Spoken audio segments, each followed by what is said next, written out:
Hello and welcome to Levels Plus Whenever episode 117. We are hitting an anniversary episode. That's right, this show has been going for a little over 4 years now. Started on November 15th, 2020. Whew, boy, things have changed. And we're going to look at some of that change today. We're going to review a bit of that first episode and then do a new house tour because things have changed around quite a bit since then. We are also going to be doing a really big Nintendo franchise ranking. That's going to be like an hour and a half because there's so much to talk about. So, buckle in. We've got quite an episode for you. But first, pickups. And I've got some new toys. Yeah. So got the Figma of Isaac Clarke from Dead Space remake. I've always wanted an Isaac figure, and you know, when this showed up, I was like, hey, finally gonna do it. And it's fantastic. And then you saw a little bit in the background, I got a Nakaruru figure from Samurai Showdown 2020. Wow, is that actually the same year? That's interesting. But the Blue Mary one was so nice, and this one was like $50, like down from like 80. So I was like, let's go for it. Also came with her hawk, and quite a few different parts, even for the hawk too. That's what I've got at the moment. There's some new stuff coming a little bit later this week, but we'll save that for the next one. All right, and here we are. Back when the show was Levels Plus Weekly. I can't believe I actually did this weekly for almost a year. But considering it was the pandemic, I can kind of understand why.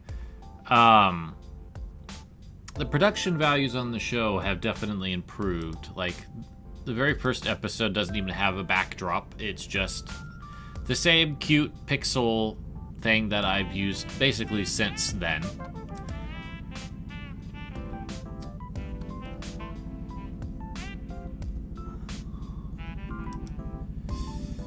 So, I recorded this episode with my phone at the time, which was not that great of a camera for video. Was still kind of learning the tricks and tools and such that I had at my disposal. I didn't have a fancy computer. I didn't have a microphone. I didn't have a webcam. I had my laptop with a built-in camera. And like barely had the tools to actually make this work. Like it was directly the video from my phone directly into the player to edit and spit it out. One of these days I'll probably get into learning Adobe Premiere and using that more for the show. I've only had to use that once in like the entire video history of this channel. But generally speaking, I think that this show has come a long way, presentation-wise.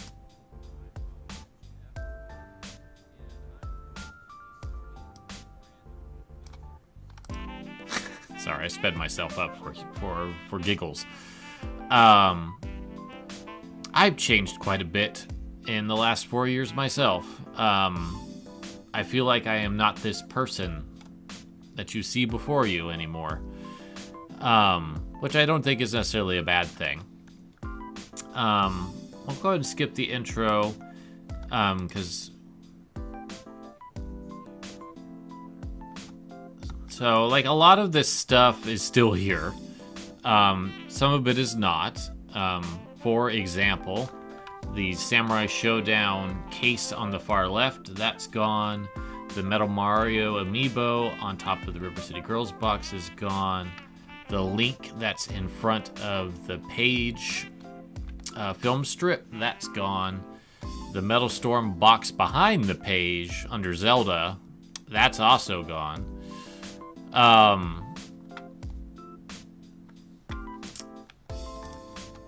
And what I'm going to do for the rest of this is I'm going to speed it up a little bit. I apologize for its somewhat jittery nature. I don't know if it's going to be any better when I do it now, but the camera's a little bit more stable. But you could just kind of see that things have changed a lot since 4 years ago in terms of the tech. It's like, I would like to think that my video quality is so much better now. Although I still feel like my webcam is not up to the par that I want it to be, but someday I'll buy a better one. The Mega Man X Funko Pop, that was a curious thing to still have in my collection at this point. So I think I was just holding on to it for memento purposes, but ultimately I decided to get rid of it. And I don't think I have that Link anymore. Twilight Princess Link from Smash 4. But I'm not gonna like belabor everything in this video because I don't want to take forever. I am going to stop here.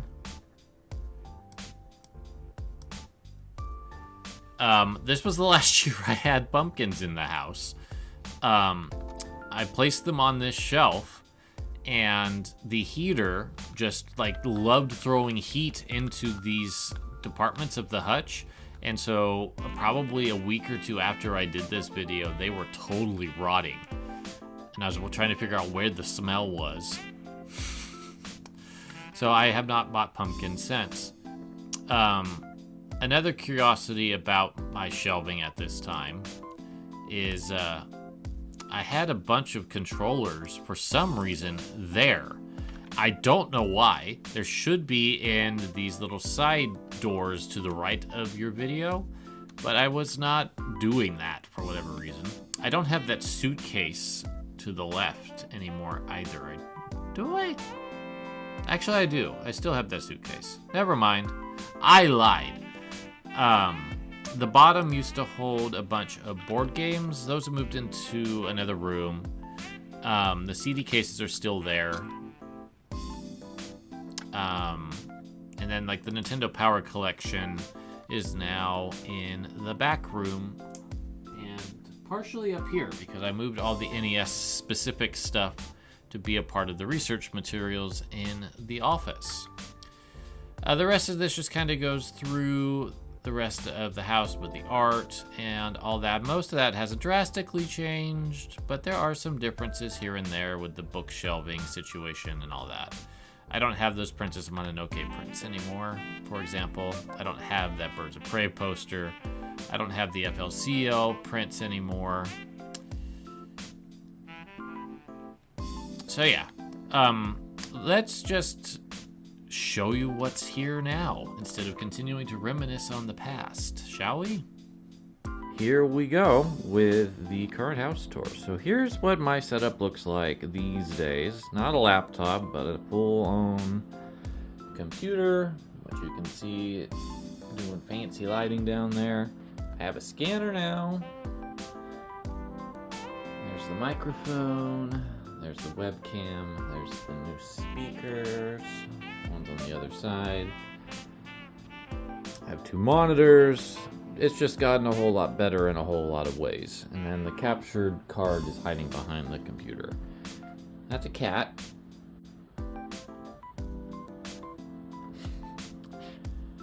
There's all of my plushies that I currently have. There's the majority of the amiibo. There are too many for that shelf. And then here are many of the action figures I have. Not all of them. Some of them are on the hutch. And then mini consoles and some of the amiibo that I really like. And then research materials. Cat shredding device. And then of course the grease watercolor and the other bags that I'm using as part of the set. There's the hutch. I'll get in a little bit closer. Quite a bit has changed in terms of me getting some new stuff. And just kind of decorating a little bit differently than how I used to. And then of course there's all the games down here, which I'm trying to make it look a little bit nicer. And then down in the bottom parts, the CD cases are still down there, as well as the consoles I'm not using, and cords. And then the controllers are in these two side parts of the hutch. And then probably one of the bigger changes is the art. The art is now framed for the most part, unless it's like a canvas print or a desk mat that I've decided to use as art, or vinyl.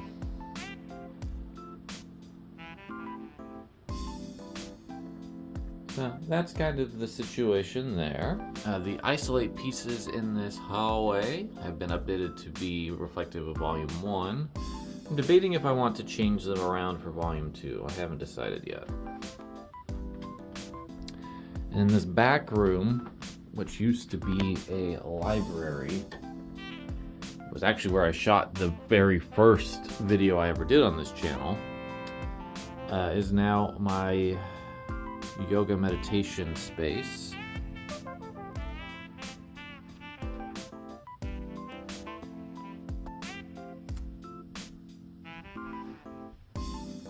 And Finn's got a little spot right here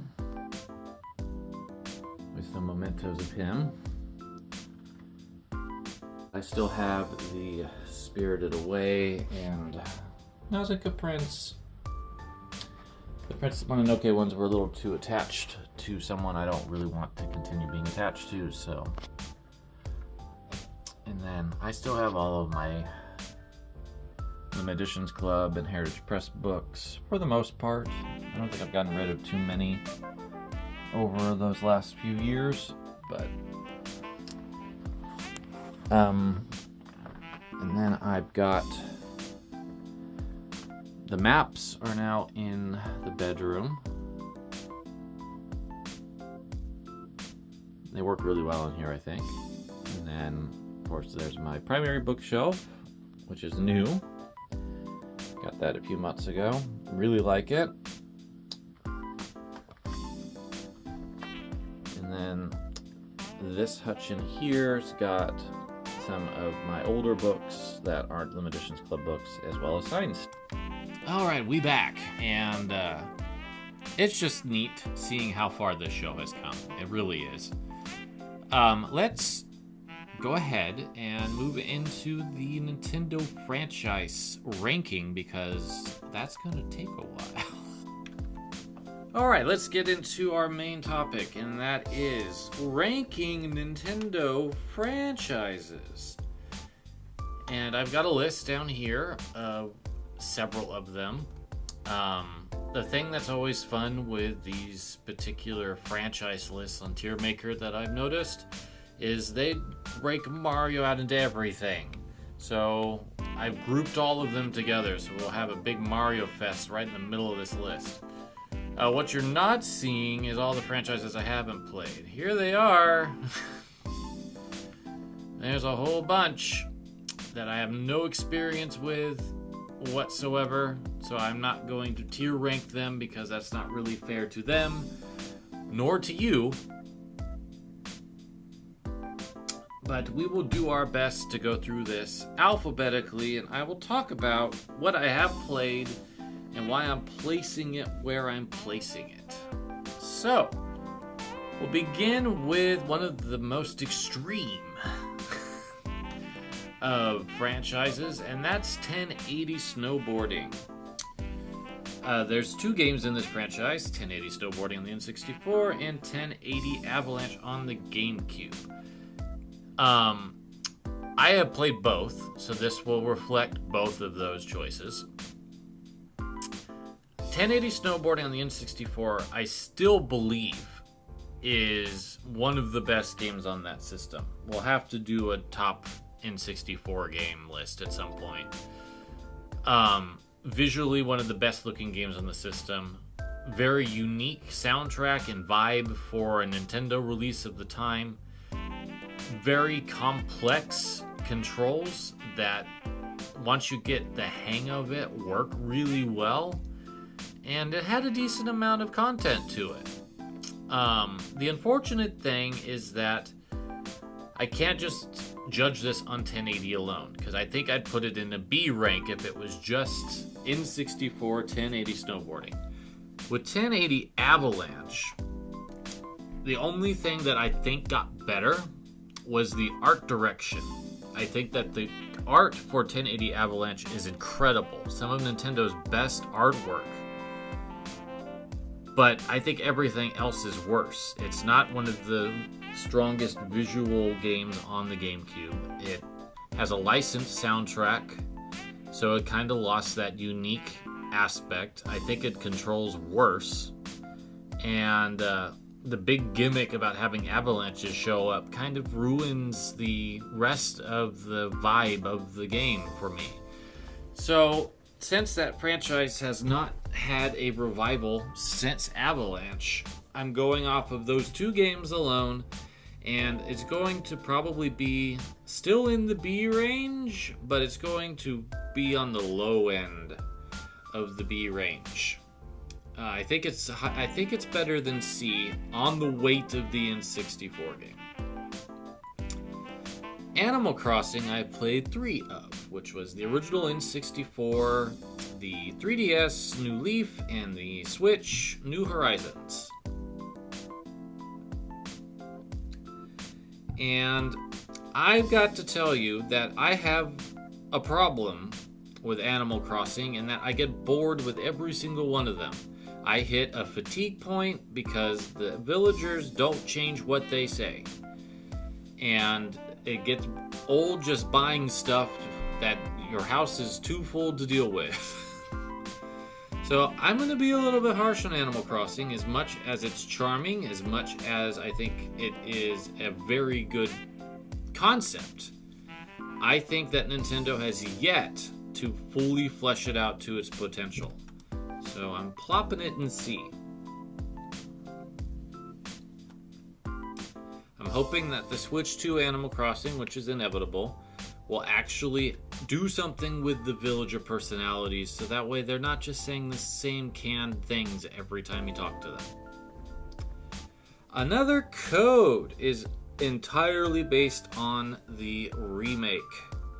I haven't played the DS original, I haven't played the Wii sequel, I've played the Switch remake, which does take some liberties with it in terms of how the original material was presented and how the remake handles it. But it's a lot of the same staff, so I kind of view it as this is, after contemplation, the director's cut of what they were wanting to do.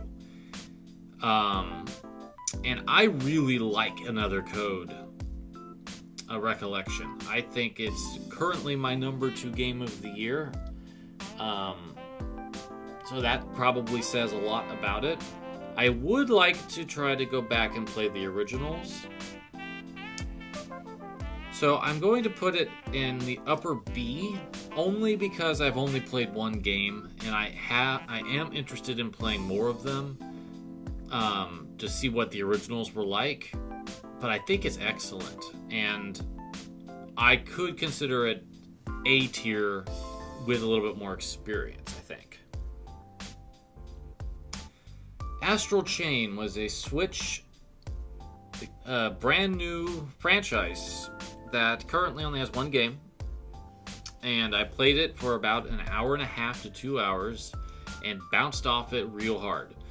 I don't think it's bad, I just don't think it's for me personally, so I'm going to put it in D. I don't think it's terrible, I don't think it's one of the worst things Nintendo's ever done. It's just, it didn't hit me where I needed it to actually like it.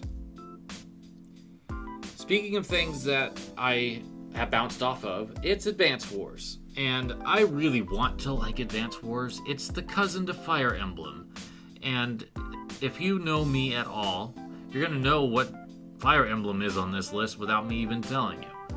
I have played both GBA games and the first DS game, all in an attempt to try to like this series, and it just hasn't happened. I'm hoping that Reboot Camp on the Switch will do the magic that actually makes me want to play through the whole thing, but as of right now, it's going to sit in the low C's.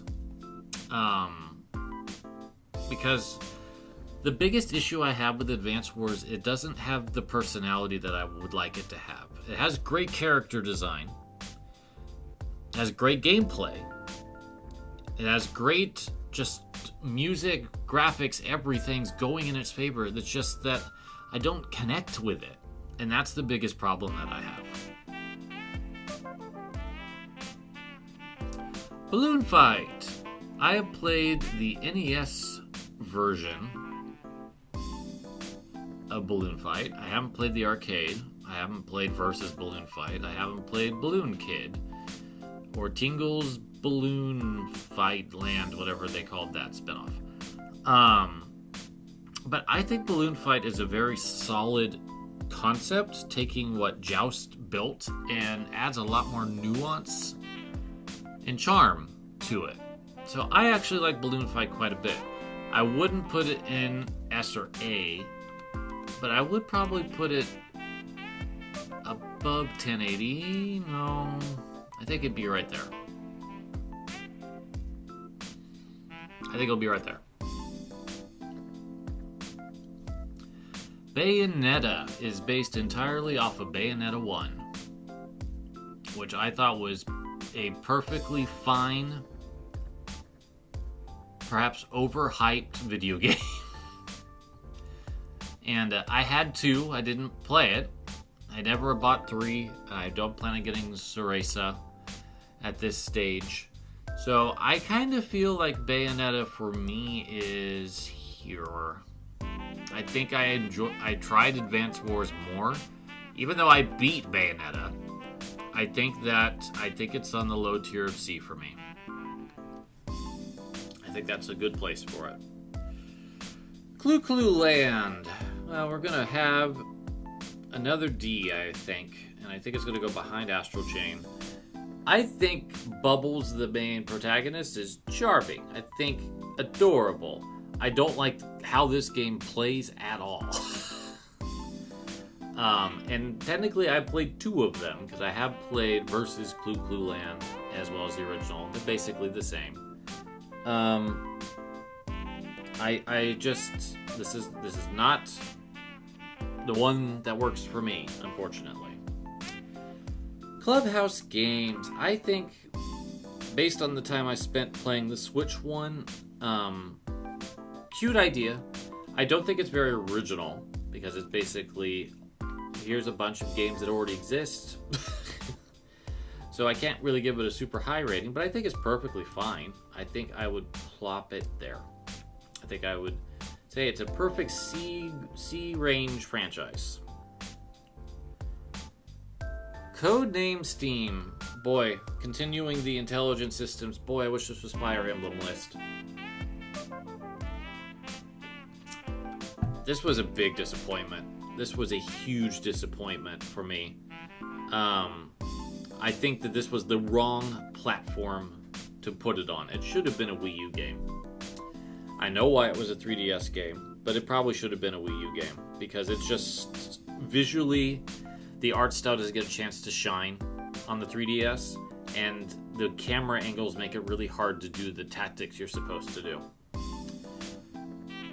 And we'll never see it again. Because it failed. It was one of the worst 3DS games in terms of sales. It's very unfortunate. But I do like it more than Cruisin'. I do not like this series. I know why people do. But for me, this is a franchise that I don't have any interest in ever revisiting. And given my feelings about racing games in general, how few of them I really get into, this is not a surprise. Custom Robo, entirely off of the GameCube game. And a tiny bit of goofing around with the N64 Japanese releases on NSO.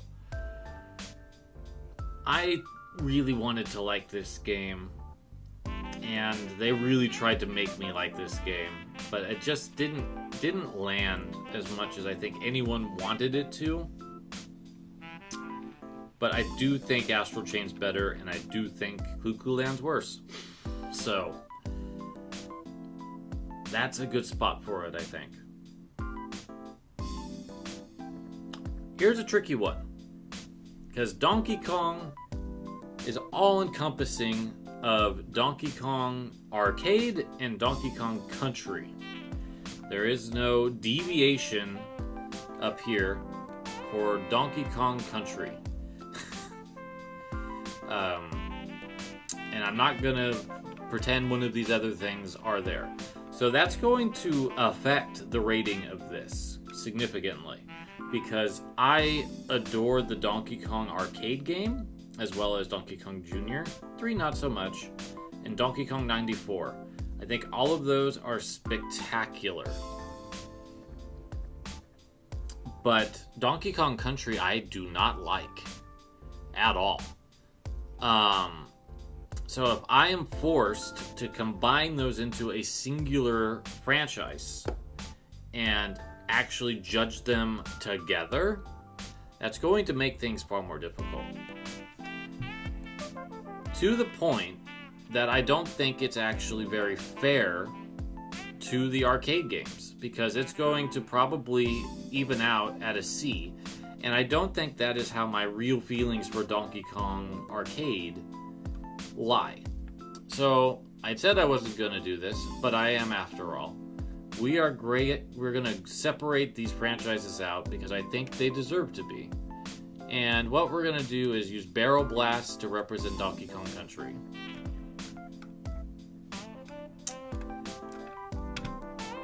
Because I don't think it's fair to lump the arcade Donkey Kongs with Mario vs. Donkey Kong, because they're separate. Similar, but separate. I could consider Donkey Kong 94 with Mario vs. Donkey Kong. But I want to look at the arcade games and the spiritual successor 94 together, and then I want to look at the country games together, and then Mario vs. Donkey Kong is its own thing. So, with Donkey Kong Jr., Donkey Kong 3, and Donkey Kong 94, I think that those 4 games, on the whole, put it about there. I think I like Another Code more, on the whole, but I think Donkey Kong Arcade through 94 is really, really good.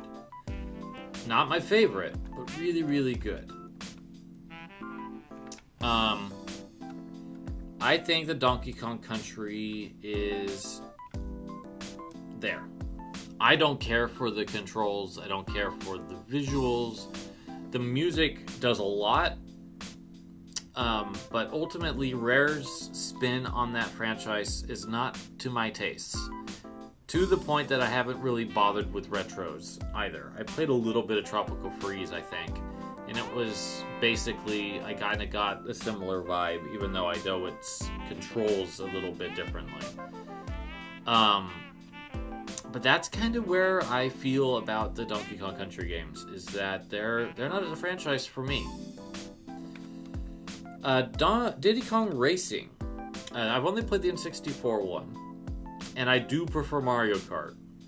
But that being said, I think I would put it there. I think I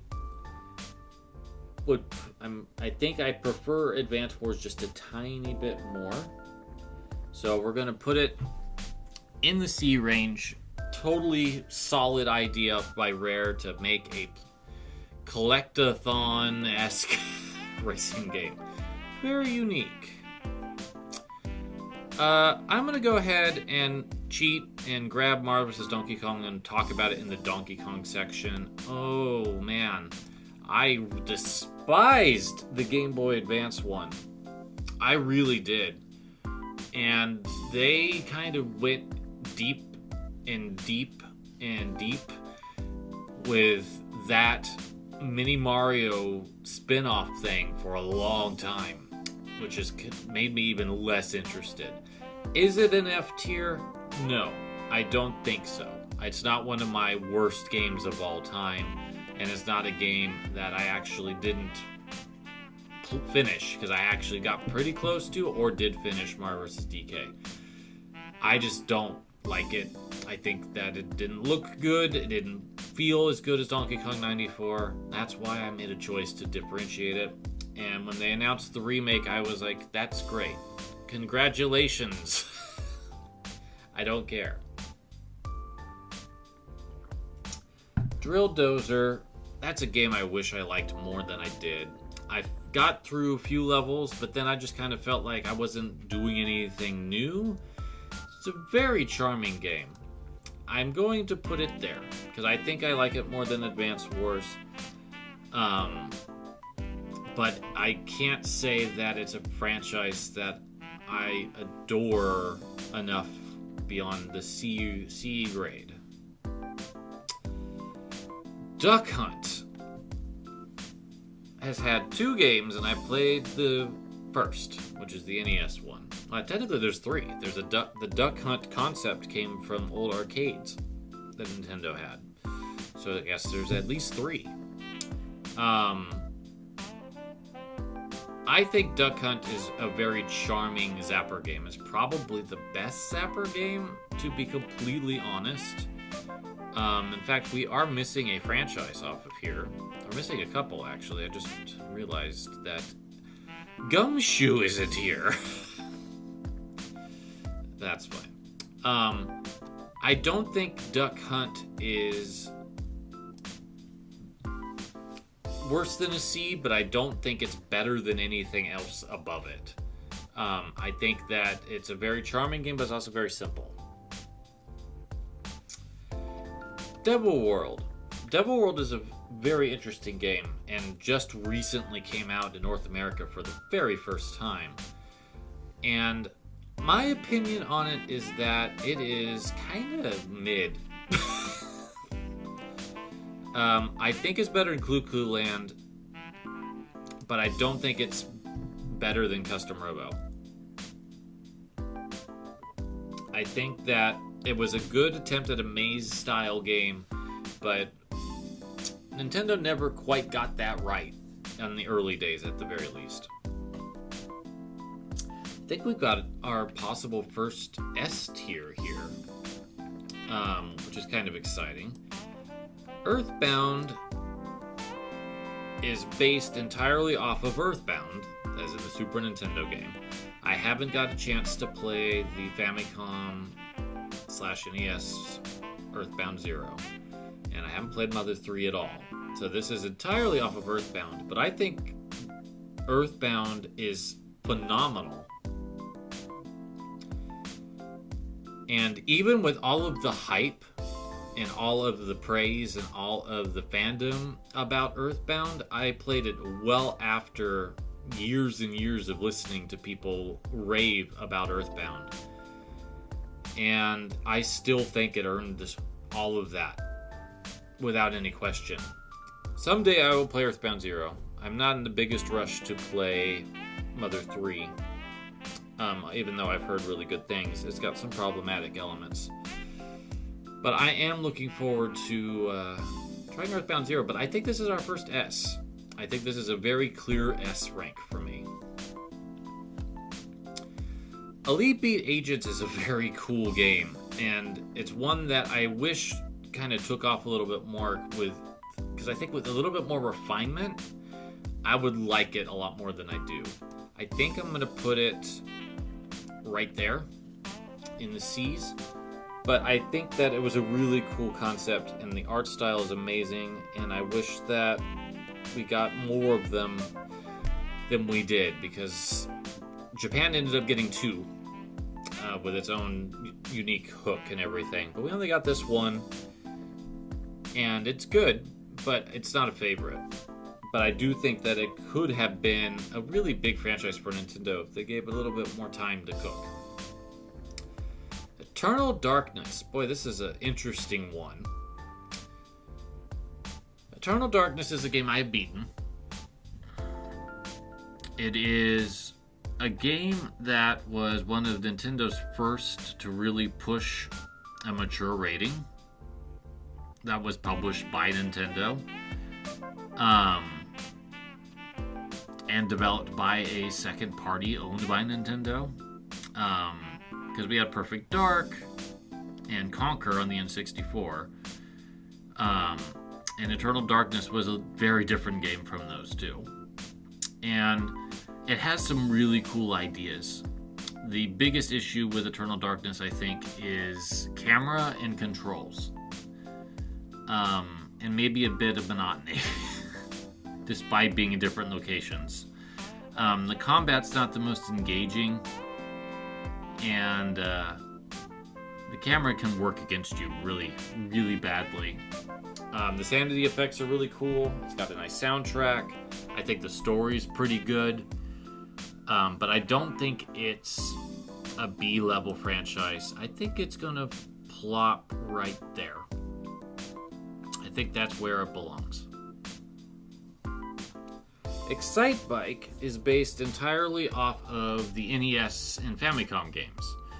I haven't played anything subsequent in the series. But I do like Excitebike, but I don't think it's one of the greatest Nintendo franchises by any means. I think it's like here. I think I'd put it there. Versus Excitebike is a really cool sequel that we never got here, that adds more music and more tracks and stuff. I think that's great.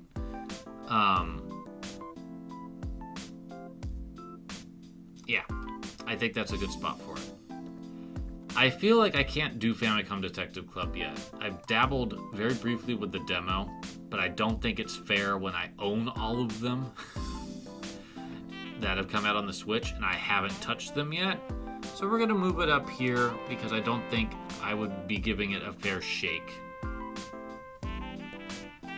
Fire Emblem is arguably my favorite Nintendo franchise. Which, as I was hinting at earlier, should be a surprise. The strength of Blazing Blade, aka the first Game Boy Advance game we got, Awakening, Echoes, Three Houses, the two Warriors games, and then to a lesser degree, Sacred Stones, Path of Radiance, and Engage.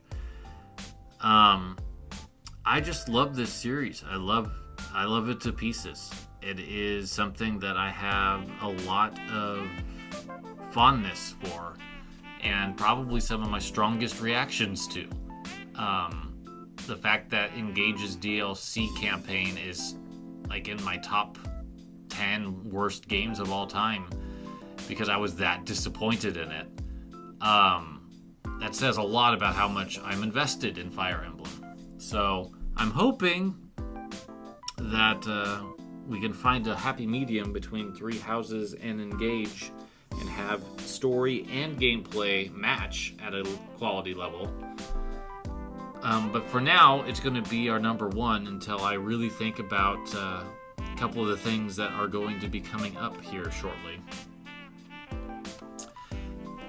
F-Zero. I have played a little bit of the Super Nintendo, I played a little bit of the N64, and I played the GameCube one the most.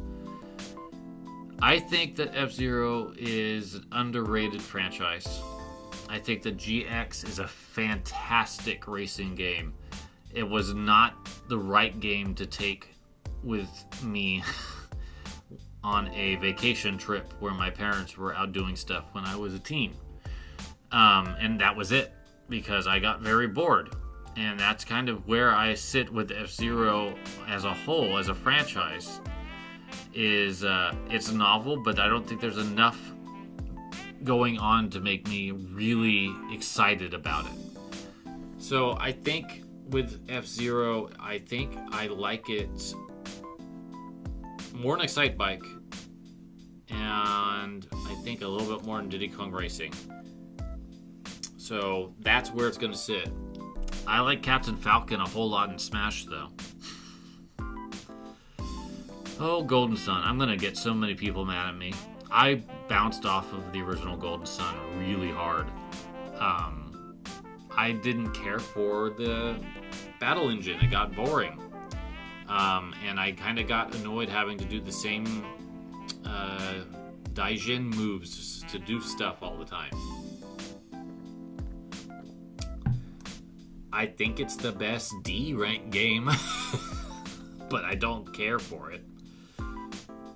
Golf. I'm going to just say that this is the NES Golf, and not anything else, because I think most of all the golf games that come after would fall into the Mario Golf camp. And Nintendo published some other golf games, but I haven't played them. So we'll just focus on NES Golf, which set a lot of the rules for golf games. So it's important in that respect. But I don't think it's that good of an overall experience, because so much refinement has come after setting the stage with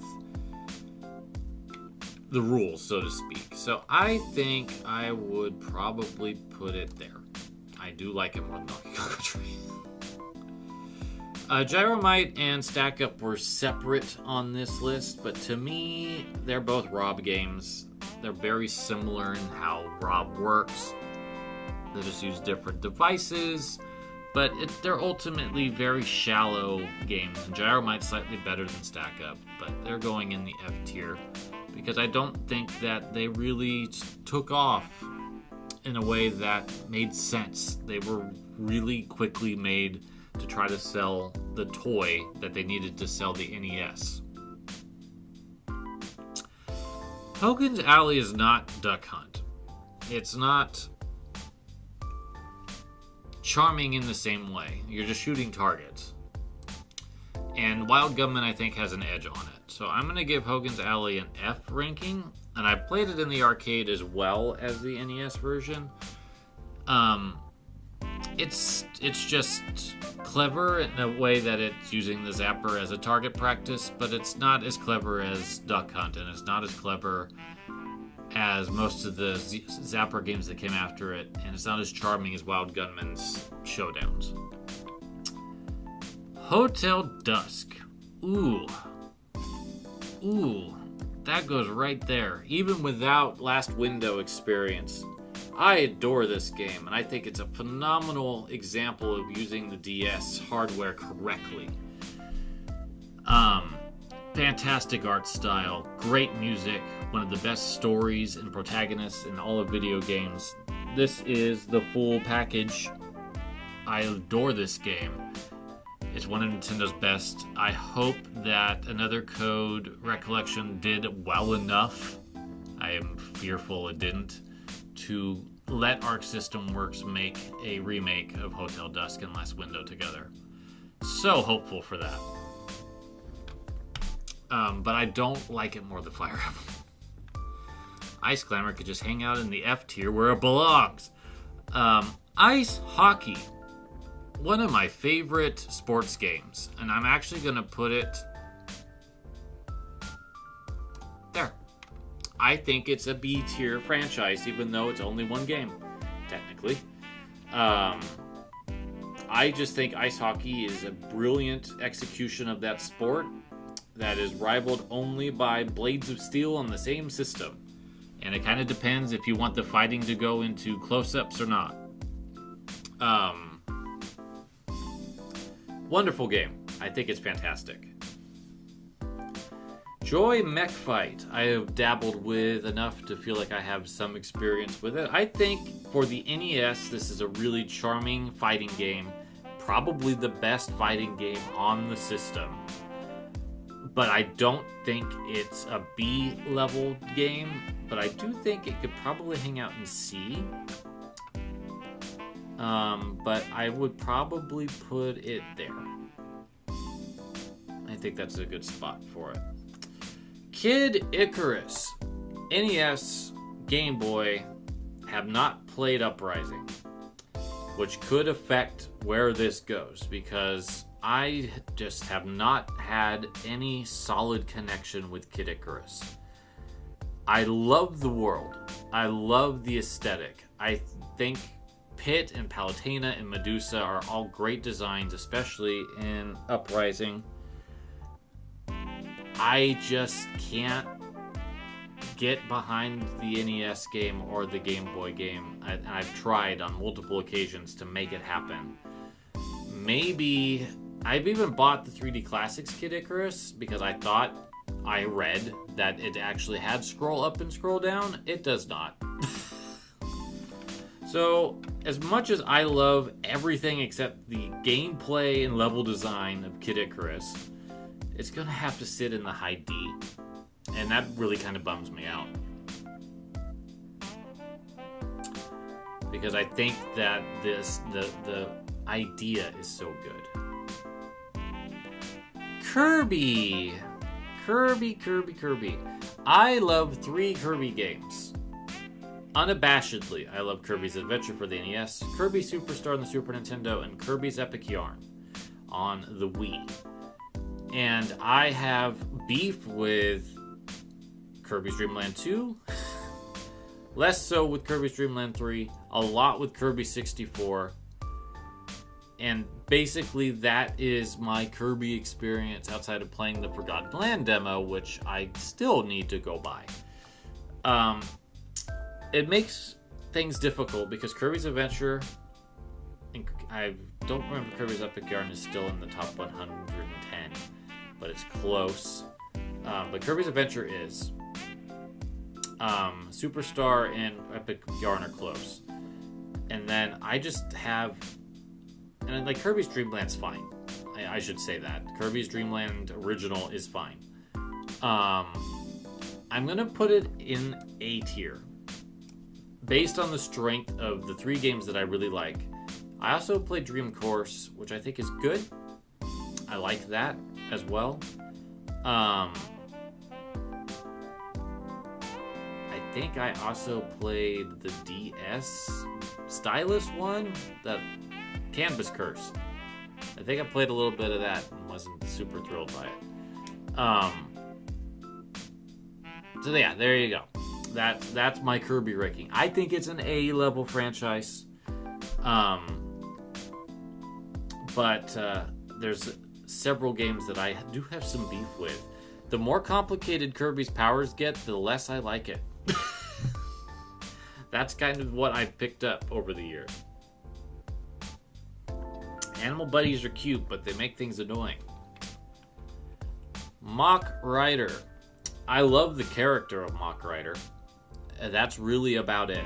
So I think I could plop Mach Rider here.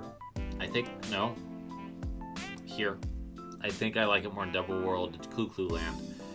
But as a game itself, I could probably live without playing it again. But I do like the character and the theme's not bad. Okay. The Mario Gauntlet begins. And there's a lot here to consider. But we'll start with Arcade Mario Brothers. Which I have played the arcade and NES versions. I've even played a PC version that it was probably illegal, but it wasn't my computer. And the Game Boy Advance remake that came with all of the Game Boy Advance Mario games. And I think Mario Brothers is not as good as Donkey Kong. And I would probably put the overall Mario Brothers classic experience above F-Zero, but probably below Advance Wars. I don't love it. I like it, but I don't love it.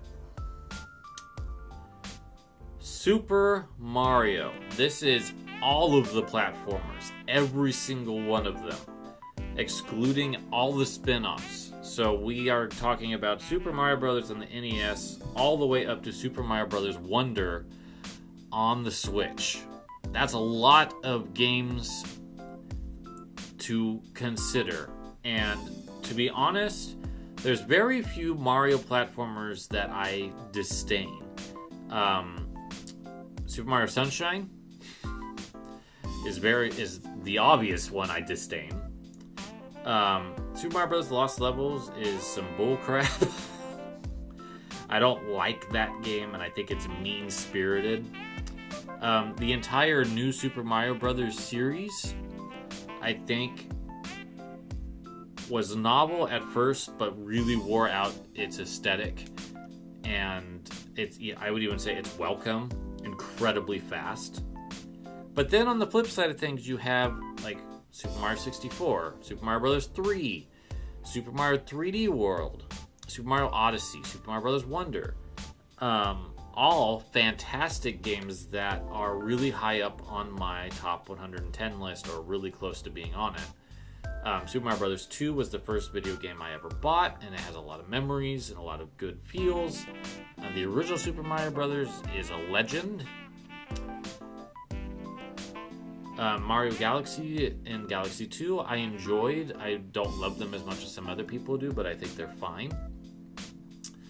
So here's the deal. With that in mind, there's some big anchors on Super Mario for me. But I do think that the balloons that are the best games in that series push it to be here.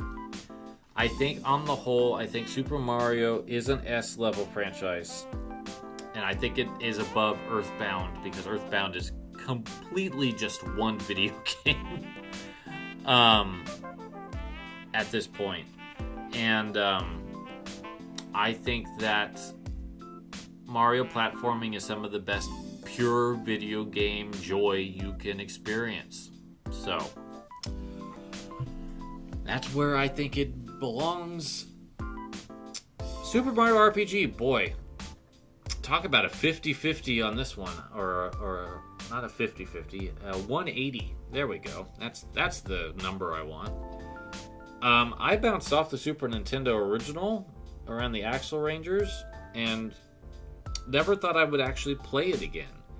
And lo and behold, the Switch remake comes around, and I love it to pieces. So that makes me want to put this singular game in the A tier, not in the S tier. But my general feeling is that the Switch remake saved it for me. And actually, it probably would have been in D if it was just the Super Nintendo one.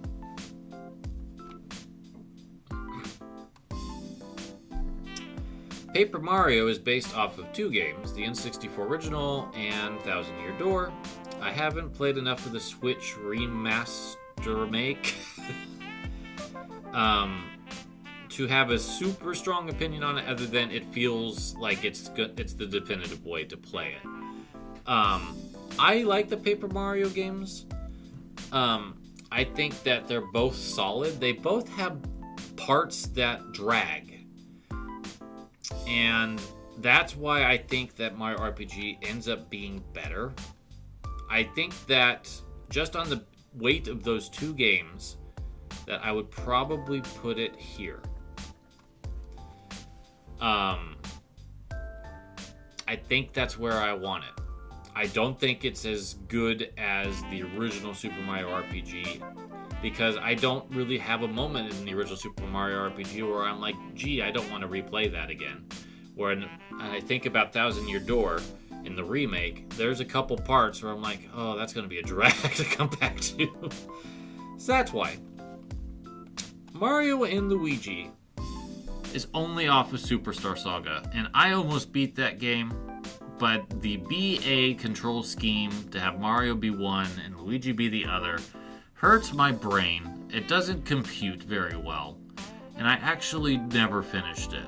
And I never bought any of the sequels because I bounced off of the original really bad. And it makes me sad because I like the visual design of Mario and Luigi a lot. I am tempted by Brothership.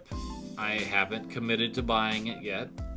But based just on Superstar Saga and having my brain scrambled by controls, I'm going to plop it here, unfortunately. And we are finally at the point where I'm going to have a harder time seeing what I'm doing. Mario Golf. This includes NES Tournament Golf on the NES, Mario Golf on the N64, Mario Golf Toadstool Tour on the GameCube, and Mario Golf Super Rush on the Switch. And I have major beef with the N64 one.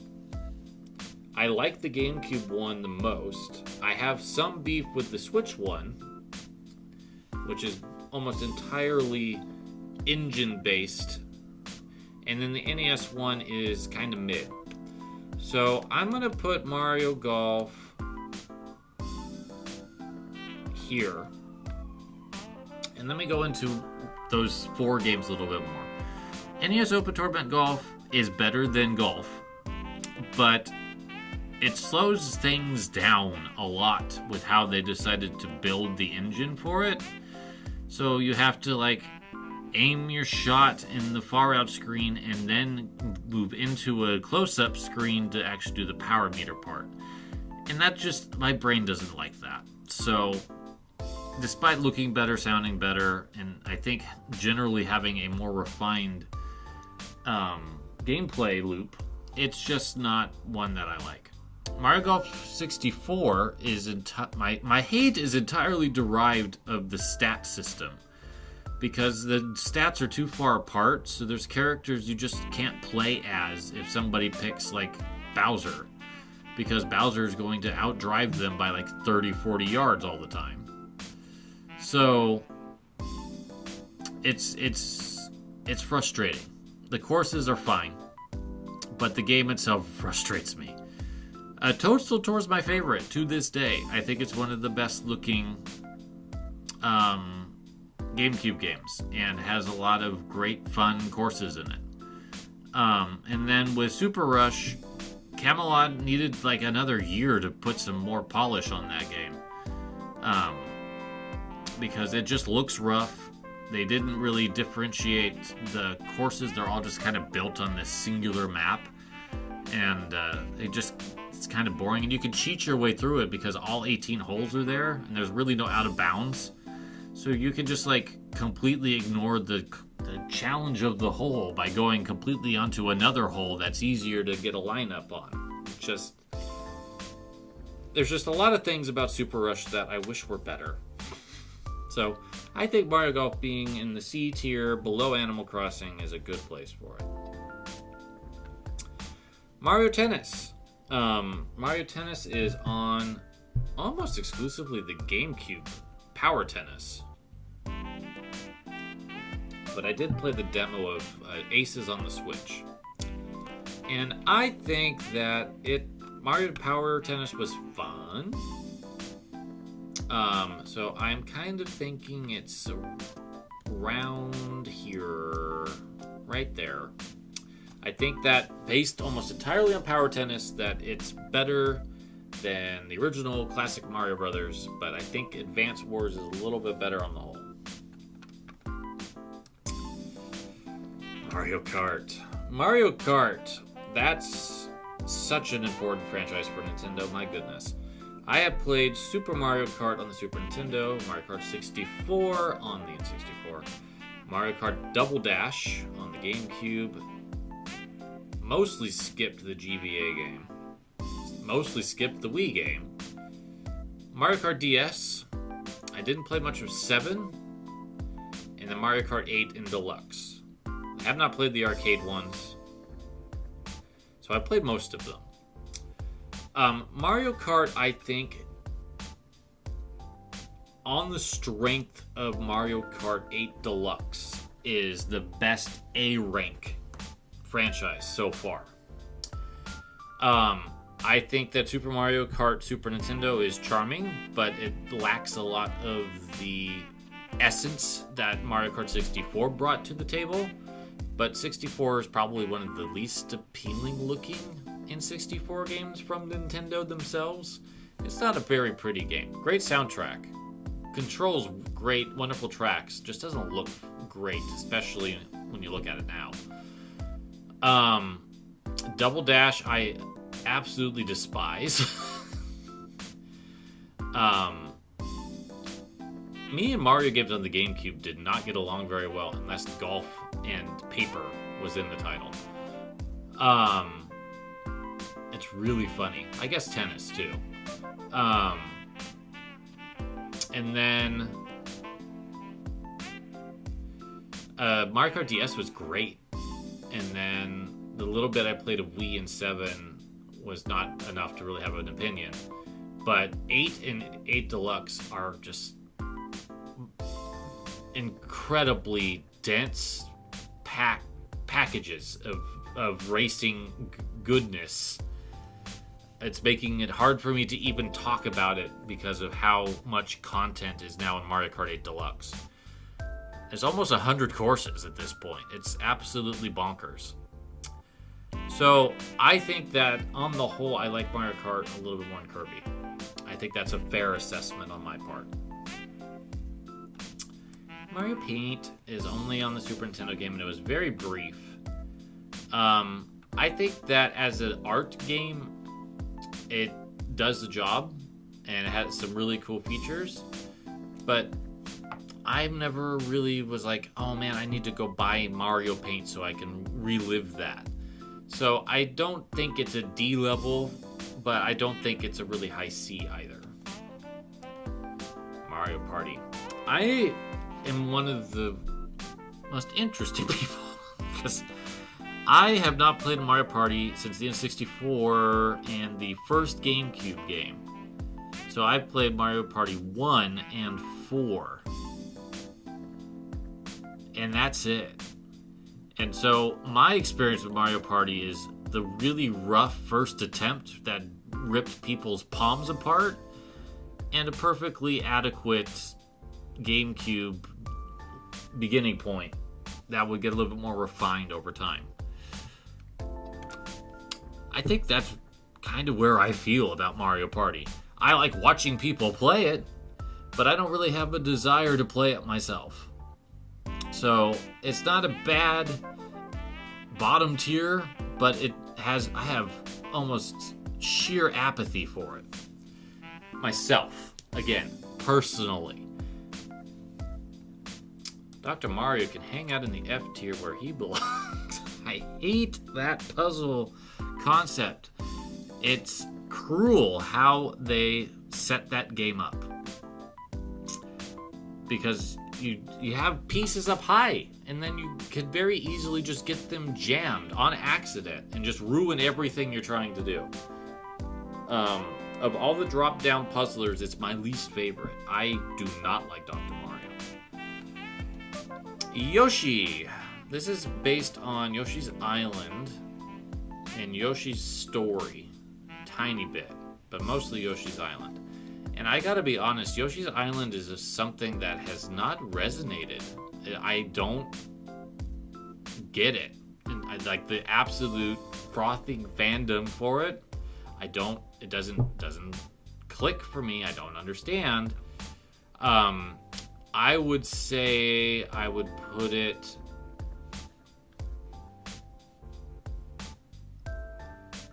there. I don't think it's bad. I don't think that they're terrible. I would probably try Yoshi's Island again, which is why it's in the C tier, just to see if maybe it clicks, because it took a couple times for like Mega Man X to work. But on the whole, Yoshi is not something I feel that enthusiastic about. Luigi's Mansion is entirely based on the GameCube game. I've never played 2 or 3, and I don't really care to. So it's kind of like apathy, even more so than with Yoshi. I don't have an interest to revisit any of these. So I think it's there. I don't think it's just not a franchise for me, which is kind of what the D tier is. I don't think it's bad. I just don't care for it.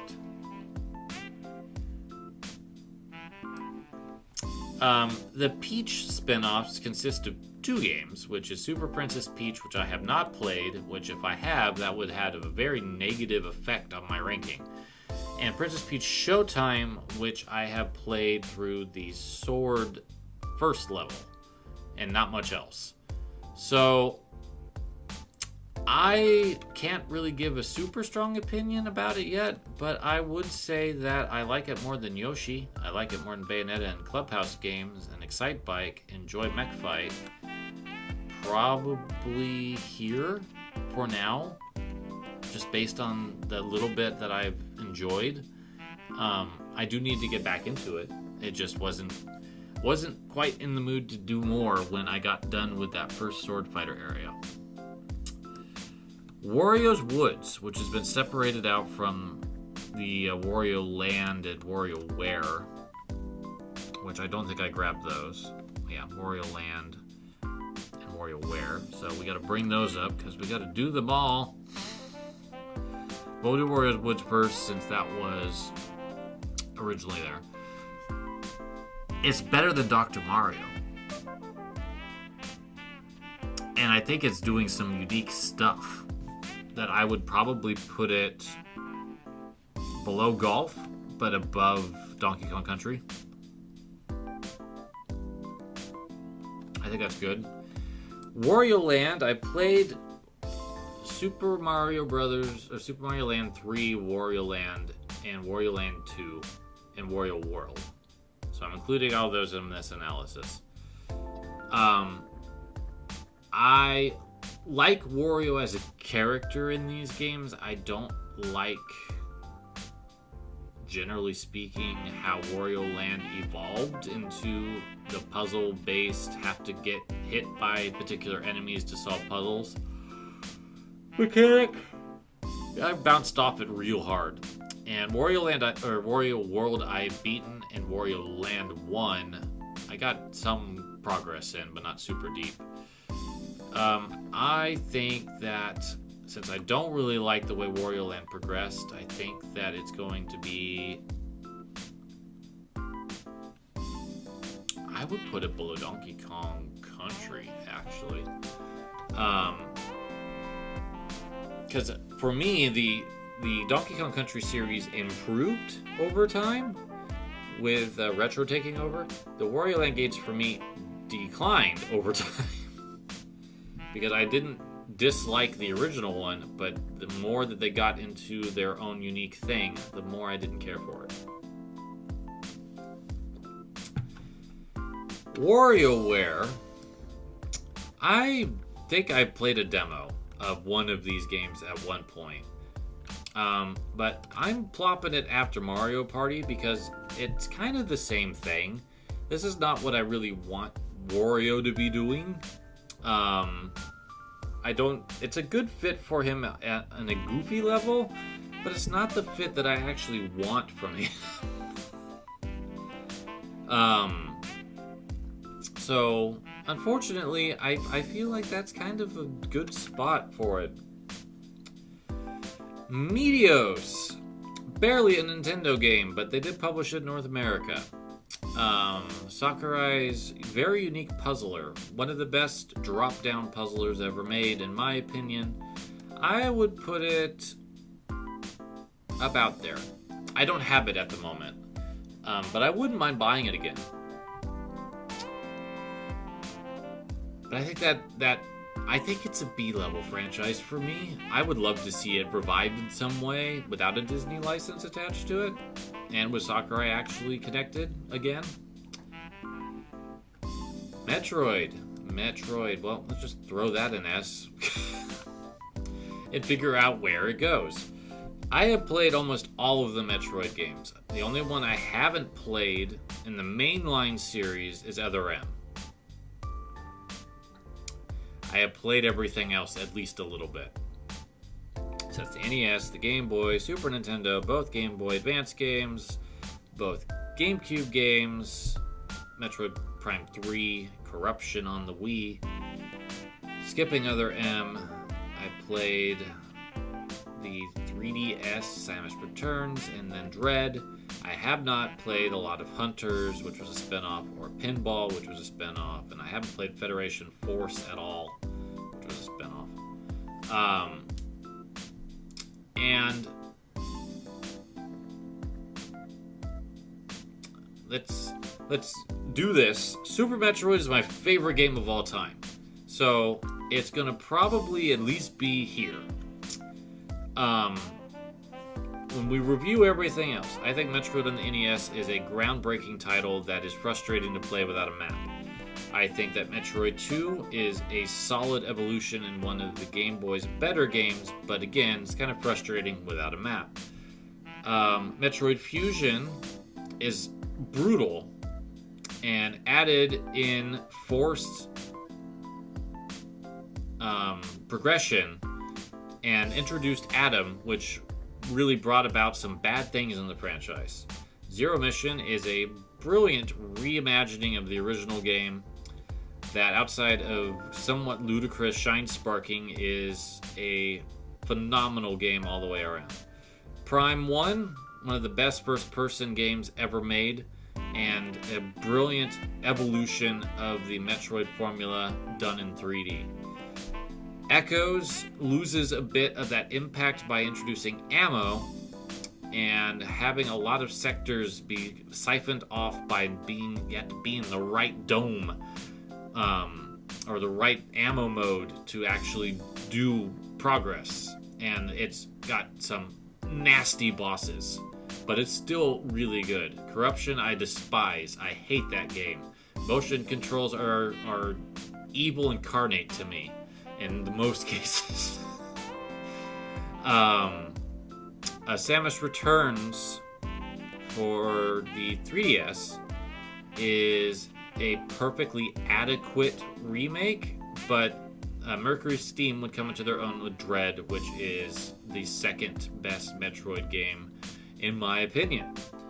So, with Super and Dread in my top 20, and Fire Emblem only having 3 houses in the top 20, Metroid is now the #1 franchise Nintendo's ever made.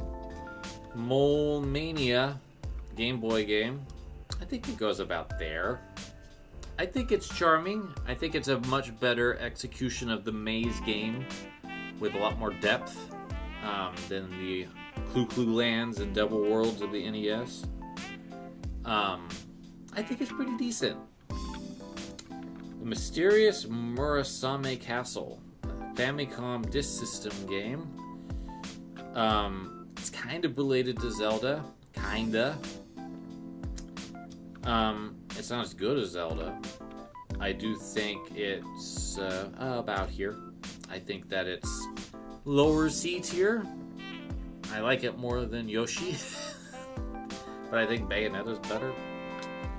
NBA Courtside. I, for some reason, bought it twice, and I don't know why. I didn't like the N64 game. I thought it was very clunky and unfun to play. And then I think I bought it on the GameCube, hoping it was better, and it wasn't. So it can hang on the bottom.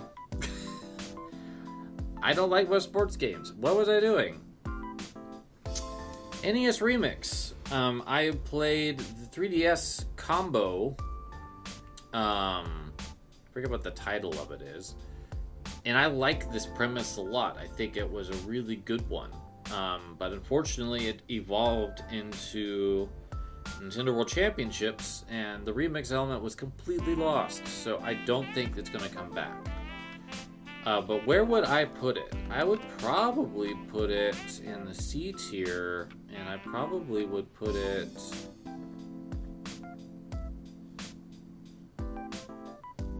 there, honestly. I don't think it's quite at the B level, but I think that it's pretty close. Oh, Nintendogs. Nintendogs is such a cute idea, but so limited in what you can do.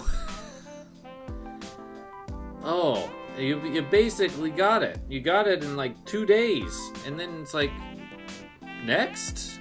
Nope. You're stuck. And then it makes you feel bad when you decide that you're done. So, I don't like Nintendogs all that much, and I think it's not quite F tier because I think that there's some really good charm to it, but I think it's below Mario Party and WarioWare in games I would never ever want to play again. Nintendo Land is also kind of in the D tier for me. I think that I'd put it there. I played around with a couple of the modes when I got the Wii U, but it didn't do anything for me, and it just... I appreciate the idea, but it didn't sell the gamepad the way that Nintendo hoped that it would replicate Wii Sports success, and that was just kind of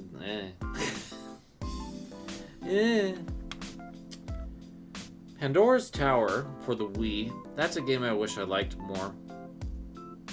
For whatever reason, the gameplay hook just didn't do much for me, but I probably would put it there. I think that it's kind of in that Kid Icarus realm where I love the aesthetic and the visuals and what they were going for with it, just not the feel of the game. Panel to Pawn, arguably the best puzzle game Nintendo's made themselves. I would probably put it there. I don't think it's better than Meteos. I don't think it's better than these two, but I think it's a B-level franchise.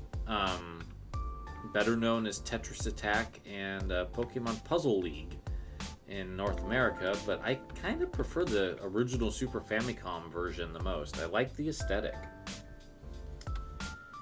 Oh, Pikmin, I have played 3 of you. 1, 2, and a tiny bit of 3. I've beaten 1 and 2. And yet, I am not enamored with it. And I haven't picked up 4 because I don't care. I don't think it's D levels of apathy, but it's not high C levels either. I think I would put it above... I'd put it around F-Zero.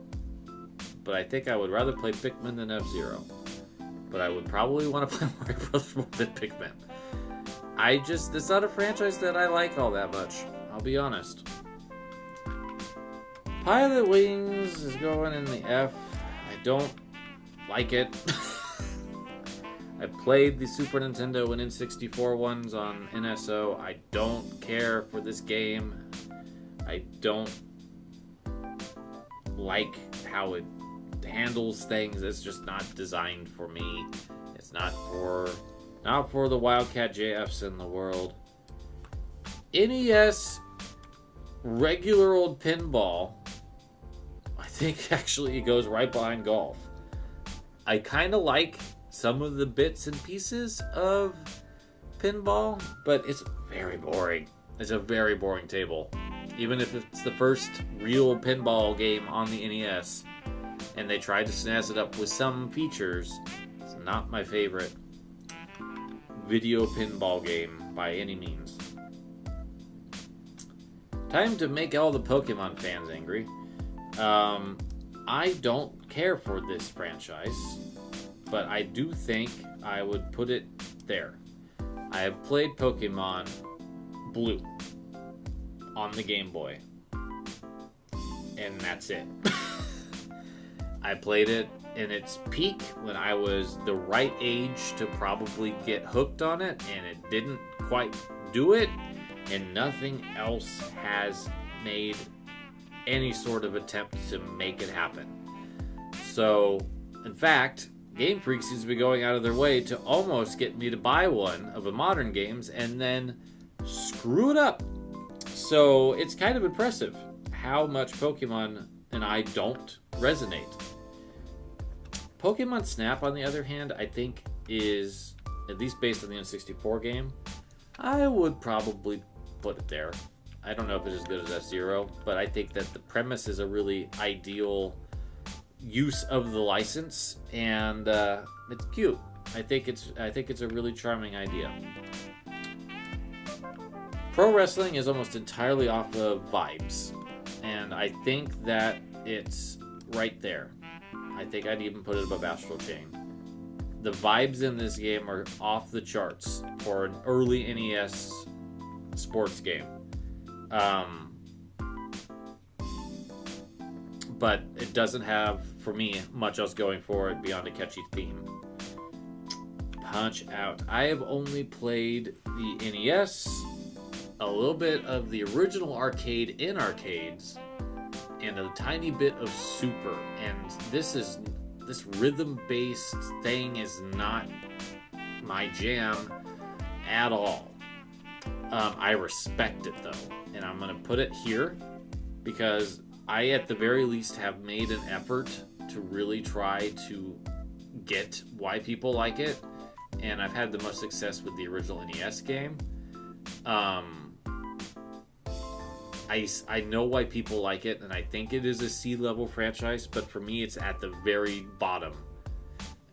It's one that I would try to come back to, and I might try the Wii version if it ever got like remastered or something. Sin and Punishment's a nice B for me. I love Star Successor, but I haven't played the N64 one enough to have a very strong opinion. But I think that Star Successor alone is so strong and so good, and one of the best Wii games, and it actually uses motion controls effectively, that I would put it in the B rank very high, even above Paper Mario. I think that Sin and Punishment does not get the love it deserves, and I really need to play the N64 game now that I have my N64 controller. Sky Skipper, arcade only until the Switch brought a port of it. I think this game is charming, but it's kind of like here. There's not a ton to it, but it's neat, and it's like got like this mythos around it for being a relatively rare game. And I liked it. I liked what I played of it. I can't say I love it, but I think it's an interesting experiment and a kind of a nice deviation of what Nintendo was doing in arcades at that time. All right, Smash, you are totally an S tier. Where we are? There we are. But where are we gonna put you? Because I have a couple that I don't think would put you at the top. The N64 original, fantastic game, but kind of simplistic in comparison to the later ones, and it hasn't aged as well. Visually, level design wise, gameplay wise, it's missing something. Melee brought what it was missing. A stronger visual aesthetic, more characters, more stuff, great selection of stages, started establishing the music being such an important part of the franchise, and of course the gameplay was a huge improvement, to the point that we have a very strong competitive Melee scene to this day. It's a wonderful game, but Smash has a problem,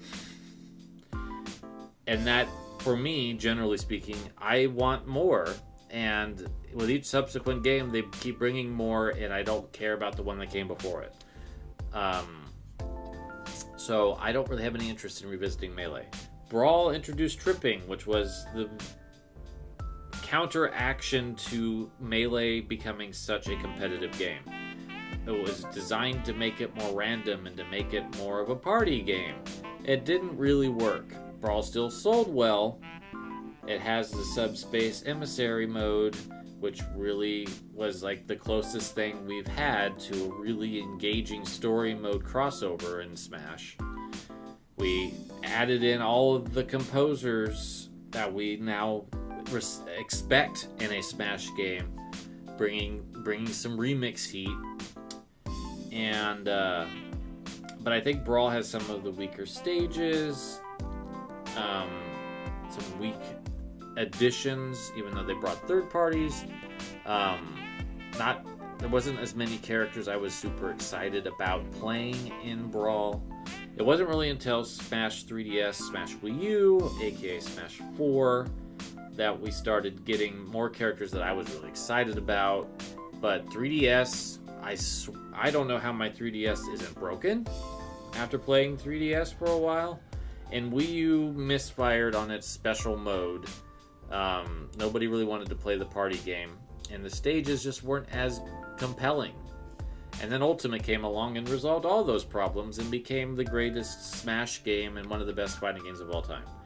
So for me, almost entirely off of Ultimate's back, I think it's 4th on my list. I think I love Smash more than the entirety of the Mario franchise. Trailers do so much.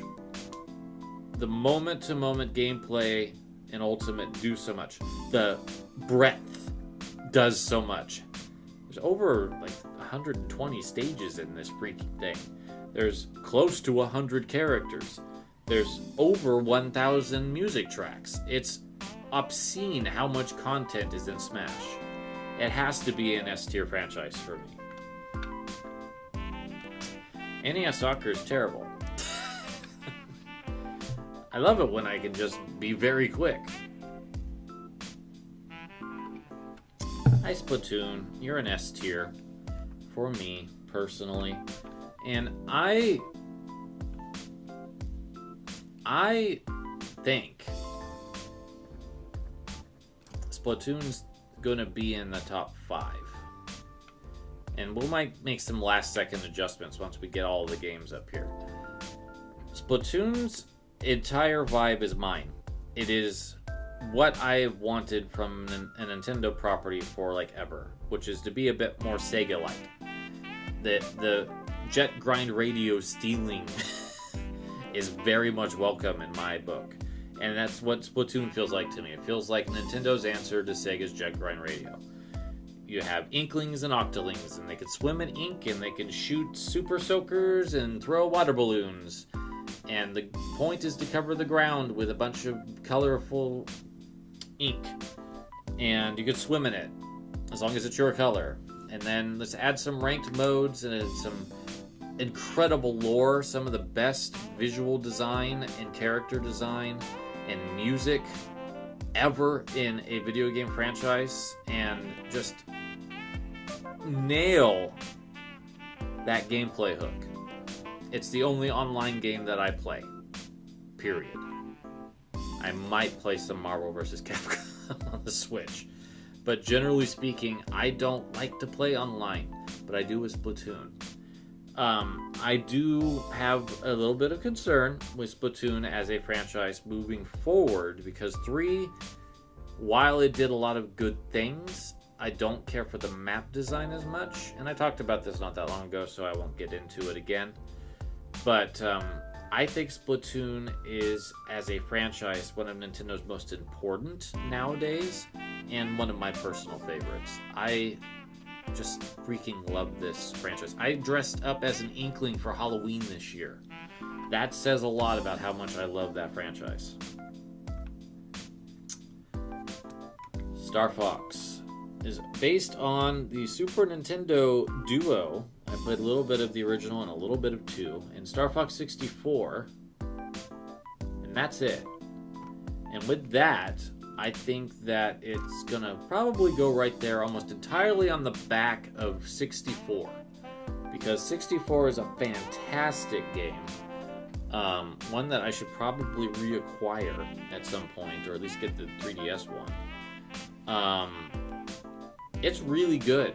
It's really, really good. It's one of Nintendo's best shooters. And well worth your time if you are into behind-the-back shoot-'em-ups. It's also got a really compelling gameplay hook with doing charge shots to build up points. And it can get kind of addictive trying to get those medals. Star Tropics. Played both games to completion multiple times. I like Star Tropics a fair amount, and I think it's incredibly underrated. I would actually put it in the B tier above Balloon Fight, probably around here. I think I like Ice Hockey more. And it's almost the first game in terms of gameplay that I prefer. But the music in the second game is phenomenal. Some of the best NES tunes are in Zoda's Revenge.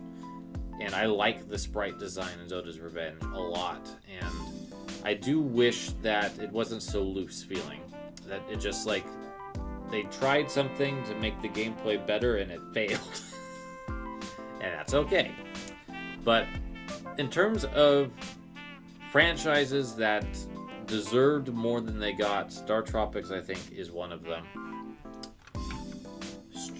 Street Pass Me Plaza. I did very little with this. I would put it under Nintendogs in terms of interest, personally. Tennis. Evolving Pong. I think I'm going to plop that around golf because I think it's important in that same context, but it's not as good as Mario Tennis and probably most other tennis games, to be honest. The Last Story. I adore this game so much, and it's going to slot here above Kirby even based on the weight of that one game and my desire for it to be remade. I think it's such a great game, and I would love for Mistwalker to just let Nintendo take it and do something more with it. I don't know if that's going to happen, but I do think it's an A-level franchise for me personally out of all of Nintendo's.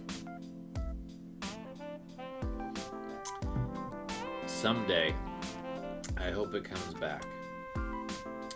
Zelda's going to be up in the S tier, not too surprising, I'm sure. Where, though? Where are we going to put this franchise? Because it's got so many games.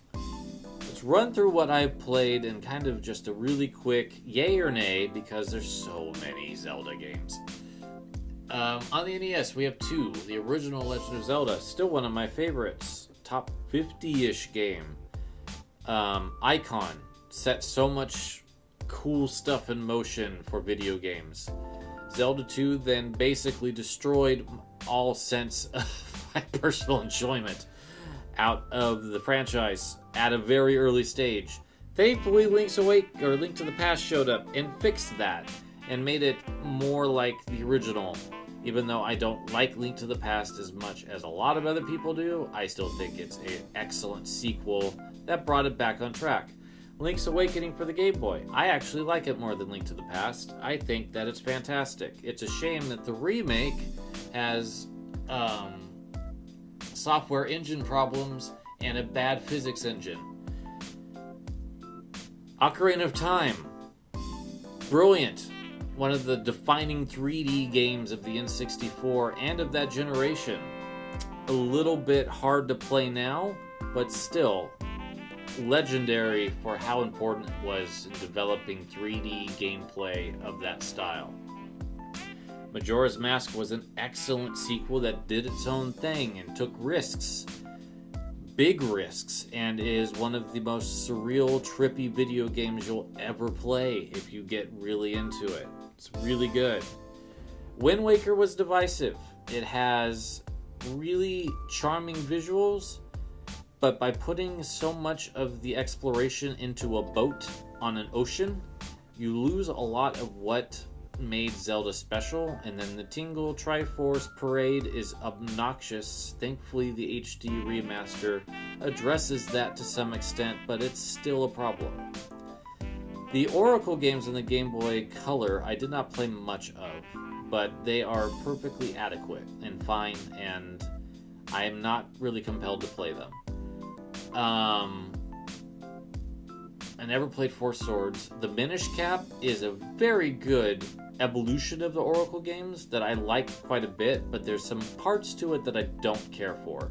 I think the Kinstone situation is actually one of my biggest beefs with it. It kind of makes it annoying to get 100% completion in that game.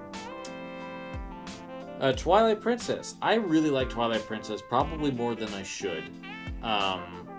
It has flaws, but to me it was like the evolution of Ocarina of Time that I wanted. But it's a little bit too safe in comparison to the brazen Majora's Mask and the just like very different Wind Waker. It felt like a reaction, and at times that's to its detriment. Skyward Sword I despise. I despise quite a few Nintendo games, it seems. Motion controls killed that for me, along other things. I didn't play the DS games. Link Between Worlds is excellent. Excellent. Really, really good game. Really like that one. Nintendo last 2D effort, 2D being overhead, was very well done. Four Swords Adventures. Let's talk about that too, because that should be here. I think that's a really good spin-off idea. That looks great and was unfortunately the forgotten GameCube game, but it required too much to really get into enjoying it a lot. You had to have 4 different Game Boy Advances, 4 different Game Boy Link cables. Kind of a mess. Would love to see it brought to like the Switch where it would flourish. And then Breath of the Wild.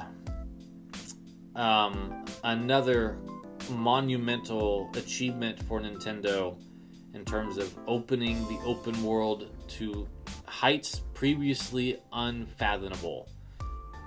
Tears of the Kingdom would take that to the next level with even more to explore and seek out that didn't feel procedurally generated or AI created. It felt like there was people touching parts of that game. The Ultra Hand makes that a little bit rough for me, but I still overall prefer Tears of the Kingdom over Breath of the Wild. And last but not least, Echoes of Wisdom, which is a very good Zelda-led Zelda game after way too long, that I wish didn't have the last little remnants of Link being the protagonist, being stuck in Swordmaster mode, so we could actually engage in boss fights as Zelda in a creative way that would have made me not want to click on that button to get through the boss fights quickly. And then the Hyrule Warriors games, which Hyrule Warriors Definitive Edition is content, the game. So much to do, so much to play. Excellent all the way through. Can get exhausting with so much content, but then you can just take a break and come back to it years later and it's like a brand new game. So much. Unfortunately, I cannot say the same about the sequel that I can't... Age of Calamity? I don't even remember what the hell it's called. Anyway, engine problems really messed up that game for me. I couldn't get into it because it was too choppy. The most unpolished of the Warriors games that Koei Tecmo did for Nintendo. I think that's it. I played a little bits of Cadence of Hyrule as well, and it was enough for me to go, yeah, this isn't for me. So there's a lot of good, a couple that are bad. It's kind of in the same boat as Metroid, but with even more. But I can't put it much higher than here. I have less overall issues with Fire Emblem than I do with some of the Zelda games. At least Fire Emblem had women as a playable option in the first freaking game. And didn't wait until nearly 35 years later to give its titular protagonist a starring role. That's not in a spin-off. So that's why Zelda's gonna be third.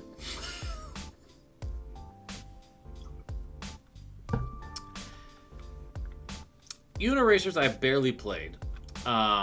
I played enough of it to at least put it on this list. I would say it's better than Mach Rider, but that's about as good as I'm going to say. Urban Champion I don't like. It's going to go down there. I'm not even bothering ranking the F-rank games. Volleyball's kind of in the same boat. It's kind of clunky. While we're here, let's just do the two that are going to be very fast. Wild Gunman is going to go here. Actually, no. I'm going to put it above. Where did I put Hogan's Alley? Here. It can go here. I would play Wild Gunman ahead of most of these. There. I think it's the second best Zapper game that I played. And then Wrecking Crew, I like the original Wrecking Crew. I have not played 98. I would put it there. I don't think it's... Actually, no. I'll put it here. I'll put it in the C because I actually do like playing this game. These are the games that I have kind of more beefs with, or I don't really have big plans to ever replay. These ones I might replay at some point or would like to. Okay. Wii Sports. Important game to Nintendo. Important game to Nintendo for sure. Not the direction I wanted Nintendo to go, so it's going to be in the D rank. I would probably put it here above Pokemon, but below these two because aesthetically I love these two. I don't like playing them. I at least kind of like playing Wii Sports, but aesthetically I could care less about Mii's. Wave Race. Nintendo's best racing franchise without Mario in the title. I'm actually going to put that in A. Almost entirely on 64. Blue Storm has the same problem Avalanche does, which is they tried to make a sequel and they missed the mark. Even though it looks better, it controls a little bit better. Wave Race 64 is, in my opinion, the best racing game on the N64. And it's very crowded, so I mean that when I say that it's the best racing game on the N64.